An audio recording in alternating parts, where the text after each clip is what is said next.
जिला मुख्यालय हमीरपुर से सटे अणु गांव में शिक्षक दंपति ने शिक्षा के साथ साथ अपने गांव में आधुनिक खेती की लौ जलाई है। इस दंपति ने खेती और पशुपालन छोड़ चुके कई परिवारों को स्वरोजगार की राह दिखाई है। गन्ने की खेती से महज 15 से 20 हजार की लागत और देसी खाद का इस्तेमाल कर यह परिवार हर साल लाखों की कमाई कर रहा है। एक कनाल में गन्ने की बिजाई की लागत महज 1500 रुपए, जबकि इसकी फसल 5 साल तक काटकर हर साल 50,000 से अधिक की कमाई की जा सकती है। इस फार्मूले को अपनाकर पारंपरिक खेती को छोड़कर ग्रामीणों के लिए ये मेहनत का शिक्षक दंपति एक प्रेरणा बनकर उभरे हैं। इस दंपति ने आधुनिक तरीके से खेती के लिए नहीं बल्कि कई सफल प्रयोग किए हैं। महज खेती ही नहीं, इस दंपति ने पशुपालन के लिए भी कई परिवारों को प्रेरित किया है। यही वजह है कि आज अणु गांव में लगभग हर घर में गाय देखने को मिल रही है। पिछले 7 साल से गन्ने की खेती कर रहे दंपति ने एक दफा फसल की बिजाई कर अब तक लाखों की कमाई कर ली है। नौकरी पेशा होने के बावजूद हेडमास्टर सतपाल ठाकुर और उनकी पत्नी कला अध्यापक अंजना ठाकुर गन्ना, सब्जियों की खेती और गाय पालन से हर साल लाखों की कमाई कर रहे हैं। यह परिवार पिछले 1-1.5 दशक से इस कार्य में जुटा हुआ है। परिवार आधुनिक तरीके से खेती कर रहा है। खेतों में पावर टिल्लू और क्रॉप कटर का प्रयोग करते हैं। अंजना ठाकुर और उनके बेटे भी पावर टिल्लर से खुद खेती में बिजाई करते हैं। गाय पालकर वह बाजार में 15 से 20 लीटर दूध बेचते हैं। इस शिक्षक दंपति की मेहनत को देखकर गांव में 15 से 20 परिवार भी अब नकदी फसलों की खेती की ओर रुख कर चुके हैं। और हमारे बच्चे हैं वो एग्रीकल्चर काम करते हैं, बहुत अच्छा काम करते हैं। बहुत आदमियों ने बाना छोड़ दिया है, लेकिन इन्होंने फसल की वगैरह जो भी है कमांडी बेचते हैं, सब कुछ करते हैं, तो बड़ी खुशी के साथ ये काम करते हैं और अच्छा काम करते हैं।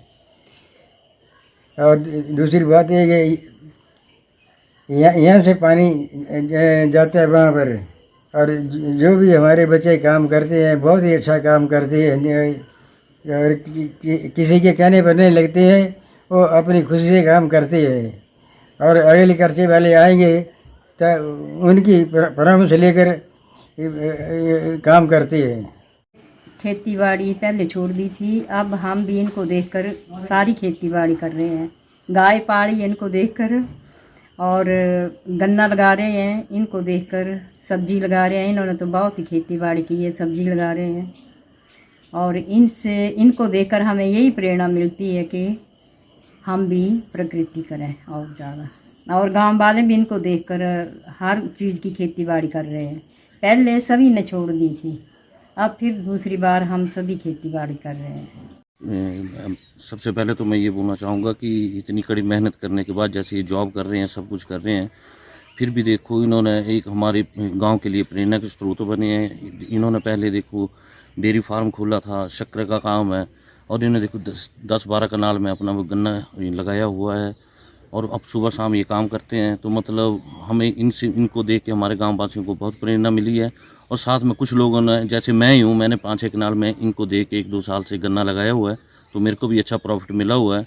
तो मतलब मैं तो यही चाहूँगा कि मतलब इतनी जॉब कर रहे हैं, सुबह शाम कर ये काम, इन्होंने देखो पीछे जैसे शक्कर बेची, फिर गन्ने स्कूल से आके सुबह शाम ये अपना गन्ने का जूस का काम करते हैं, खेतों में काम कर रहे हैं। तो मतलब ये गांव वालों को बड़ी अच्छी प्रेरणा की बात है। और मतलब मैं चाहता हूं कि जैसा ये काम कर रहे हैं, अगर गांव वाले ऐसे काम करें तो मैं ये बोलूँगा कि उनको अच्छी खासी इनकम होगी और शरीर भी स्वस्थ रहेगा।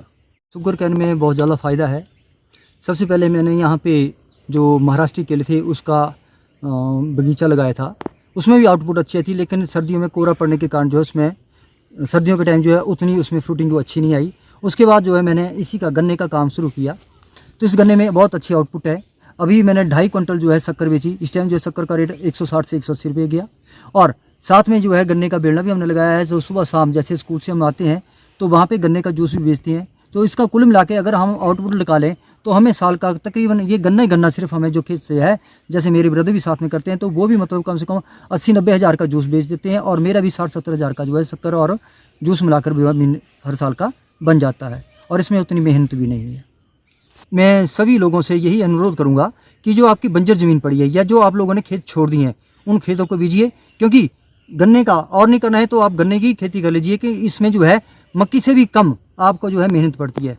गन्ना एक बार लगा दो, एक बार इसमें से जो है आपको ग्रास इत्यादि जो है निकालना पड़ता है, घास इत्यादि निकाल दो, बस फिर आपने कोई कार्य नहीं करता है। कटाई के समय होता है और इससे आमदनी अच्छी है। मक्की से में कम है लेकिन इसमें ज़्यादा है। तो मैं अनुरोध सभी से ही करूँगा, जो भी आपकी ज़मीन है उसके ऊपर आप गन्ना लगाओ, सब्जियां लगाओ। हम सब्जी का भी काम करते हैं। 4 मरले की खेती में हम जो है गोभी लगाते हैं, तो उस 4 मरले की खेती में कम से कम 10 क्विंटल गोभी निकलती है। 2 सीजन लगाते हैं तो गोभी के, जैसे अभी सीजन अच्छा लगा तो हमें जो है 15-20 हज़ार रुपये पर सीजन में लग जाता है। इनके 3 महीने में 15-20 हज़ार की गोभी चली जाती है, 2 सीजन में 40 हज़ार की चली जाती है। गाय का भी हमने सबसे पहले यहाँ पे किया था, दूध गंगा का गाय हमने रखी थी, वो हमारी पास जो है 25 किलो दूध देती थी। तो सबको जो है हमें वहाँ से एक्स्ट्रा बेनिफिट आता है। तो मैं सभी से कहता हूँ कि सबके घर के पास खेत है तो एक पशु रखो। अगर आप कहीं कहीं कमाई नहीं है तो एक गाय से आप महीने का मिनिमम 15 से 20 हज़ार रुपया अच्छी तरह से कमा सकते हैं। हमारे बच्चे भी दोनों इसी कार्य में हैं। मैंने दोनों बच्चे जो है सरकारी स्कूल में अपने साथ ही पढ़ाए हैं और वो भी जो है साथ में खेतीबाड़ी में हाथ बटाते हैं। कोई गऊ का काम करते हैं, गोबर का काम करते हैं, खेतीबाड़ी का काम करते हैं, हर एक काम करते हैं। तो सबसे अनुरोध है कि अपने बच्चों को इस मिट्टी से साथ जोड़िए, क्योंकि मिट्टी जो है वो सबसे बड़ी एंटीबायोटिक है, नेचुरल थेरेपी है और ये कई बीमारियों को भगाती है। सर, गन्ने की खेती तो हम काफ़ी टाइम से कर रहे हैं ऐसे तो, पर पॉइंट ऑफ व्यू स्कोप से, जैसे पैसे के उससे, तो ये हमें 2016 से हम इसको कार्य को कर रहे हैं। तो इसमें काफ़ी अच्छी इनकम है और सोर्स अच्छा है ये। अगर मैं चाहती हूँ कि सभी लोग इस नीति को अपनाएं, अपने खेतों को देखें, उनको संभालें, उनके कामकाज को अच्छे सुचारू रूप से चलाएं, ताकि खेतों से जो उपज होगी तो वो नेचुरली है, उसका हमारे को अच्छा ही फल मिलेगा। जैसे कि इसमें मक्की भी बीजते थे मगर उसमें इतनी आउटपुट नहीं थी, मगर गन्ने की खेती से हमें आउटपुट अच्छी मिल रही है। तो मतलब, और जैसे कि मैं टीचिंग भी करती हूँ, तो जब भी हमें समय मिलता है टीचिंग लाइन से, जब छुट्टी होती है उस टाइम कार्य करते हैं। और वैसे भी समय बोला, किसी भी काम को करने के लिए समय तो निकालना ही पड़ता है इसे। सर, ये तो मेरे हस्बैंड साथ में मेरे साथ कोऑपरेट करते हैं, तो मैं पावर टिलर जैसे उसको भी खेती की बिजाई में उनके साथ सहयोग करती हूँ, खुद भी करती हूँ। तो ऐसा है कि जब मिलजुल के कार्य करें तो नेचुरली है वो उसमें सफलता जरूर